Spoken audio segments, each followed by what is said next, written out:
When my son was found, he was missing one shoe. His face was covered in scratches, but that's not what froze me. What froze me was the calm expression on my brother-in-law's face, like he hadn't been lost, like he had been abandoned. If you want to hear more real stories like this, don't forget to subscribe and turn on notifications. I'd love to hear your stories in the comments too. Now, let me tell you how we got to this point. It was a weekend picnic, spring sunshine, greenery, children's voices. It looked like a normal family day. But I didn't know yet that it wasn't normal, that I was about to live through the darkest 4 hours of my life. My brother-in-law Jake suggested this picnic. "The weather's beautiful. Let's take the kids outside," he had said. My husband Michael immediately agreed. I hesitated, because there had never been any warmth between Jake and me. But as the only one in my family who voiced this, I was always accused of overreacting. Jake was Michael's younger brother by 3 years. From the outside, he was the perfect uncle. He'd buy gifts for my son Ethan, play games with him, carry him on his shoulders. But I saw something different. A coldness, a distance, like he was playing a role, like he was imitating love but not feeling it. The first time I noticed was at Ethan's 3rd birthday. Jake had given him a bicycle as a gift. But when Ethan opened the bike and showed his joy, Jake's face didn't change. He felt nothing. It was like a robot had given a gift to a child. I told my husband, "You're overreacting," he said. "Jake just has trouble showing emotions." But a mother knows. A mother knows whether there's love or something else in the eyes looking at her child. The picnic area was at Maclay Park outside Portland, wooded wide trails, ideal for families. While my husband and I were setting up the tents, Jake said, "Should I play hide and seek with Ethan?" Ethan jumped excitedly. "Yes, Uncle Jake, but this time you hide." Jake smiled. "Okay, but I'm going to hide really well. You might not find me." "I'll find you," Ethan shouted and started running. Jake walked after him, slowly. So slow that it seemed like he wasn't in a hurry, like he had time, like he had a plan. 15 minutes passed, then 20, then 30. "Michael," I said, "why haven't they come back?" "Honey, they're playing hide and seek. The kid's probably having fun."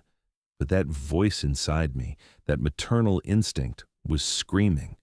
Something was wrong. At the 35th minute, Jake appeared. Alone. Ethan wasn't in his hands. There was no sweat on his face, no panic, just a shrug. "Where's Ethan?" I asked, my voice trembling.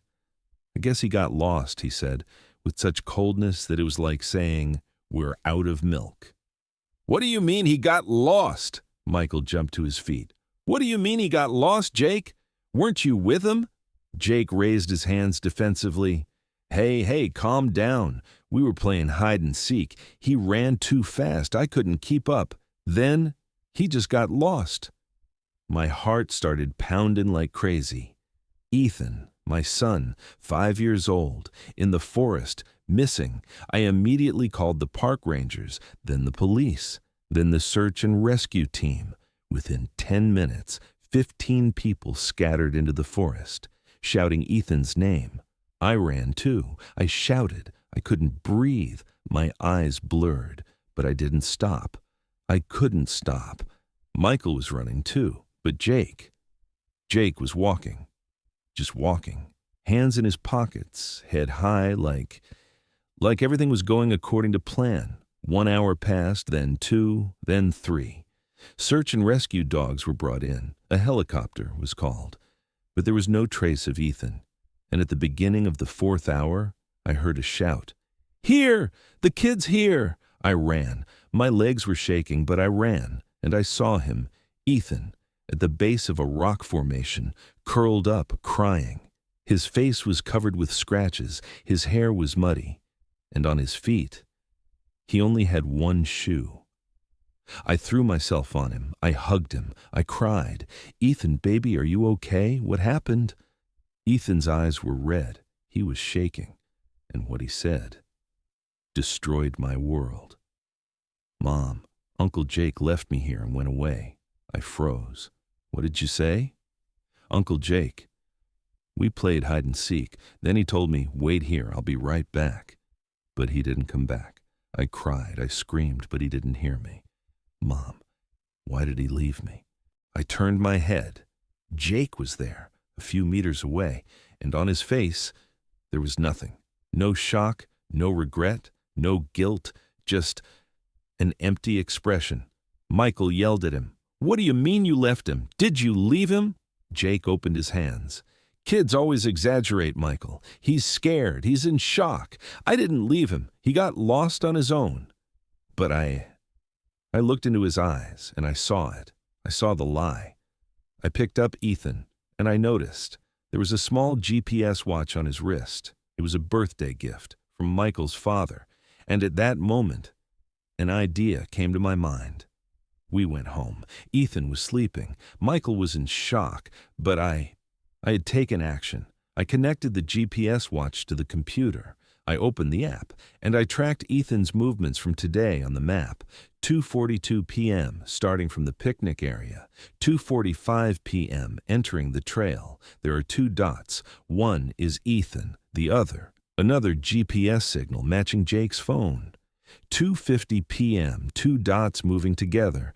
2:55 p.m., 2 dots stop, waiting for 2 minutes.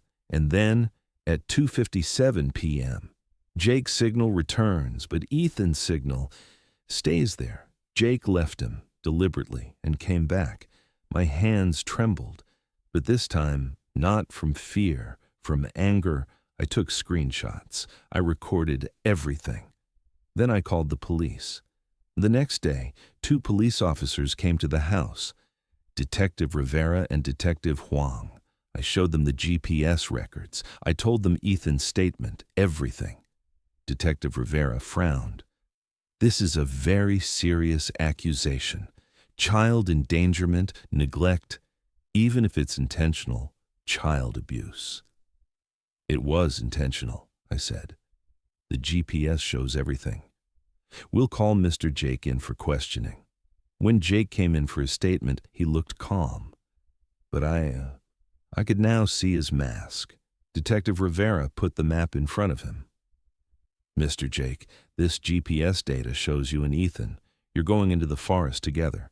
Then you come back, but Ethan stays there. How do you explain this?" Jake shrugged. "The kid ran fast.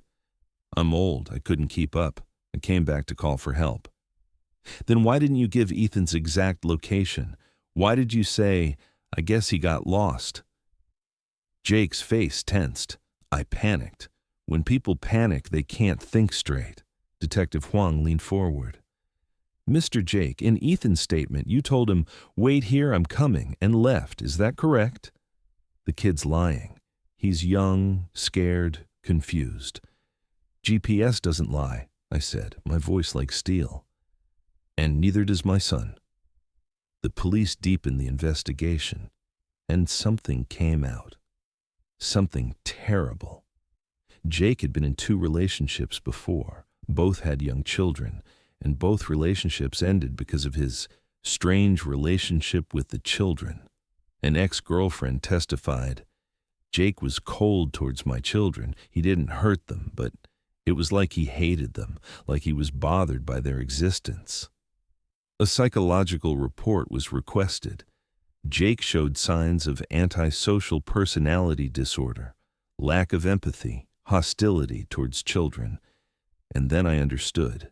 Jake wanted to get rid of Ethan, maybe to get Michael's attention back, maybe just because he hated him. But he failed. Jake was charged with child endangerment. During the trial, GPS data, Ethan's statement, psychological reports, and testimonies from ex-girlfriends were presented. The defense attorney said there was no intent, but the prosecutor showed the map. Mr. Jake left the child 2.3 kilometers away, far from the main trail, alone. Then he quietly returned. This isn't an accident. This was a choice. Jake received an 18-month prison sentence, and a restraining order was issued against Michael and Ethan. As we left the courthouse, Jake looked at me. And for the first time, I saw something on his face. Hatred. Pure, naked hatred. But I didn't care. Not anymore. Ethan is safe now. He still has nightmares. He's afraid of the forest. But he's getting therapy. And he's healing. It was hard for Michael. He lost his brother. But he had almost lost his son. He made his choice. For me, this was an awakening. I learned to trust my instincts. I learned to raise my voice. And never, ever be silent when told, "You're overreacting." Because that day, if there hadn't been a GPS watch, if there hadn't been records, Jake would have said accident again. He would have been believed again. But the truth came out. Because I didn't give up. I didn't take revenge. I sought justice, and justice came quietly but decisively. Ethan is sleeping next to me now, safe, loved, protected, and I now know being a mother isn't just about loving, it's about protecting despite everything. If you've had a similar experience, please speak up. Please trust your instincts, because sometimes the biggest threat within the family comes from the closest person to you.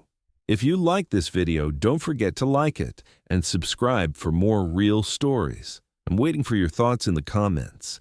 Thank you for watching, and remember, justice is sometimes silent, but it always comes.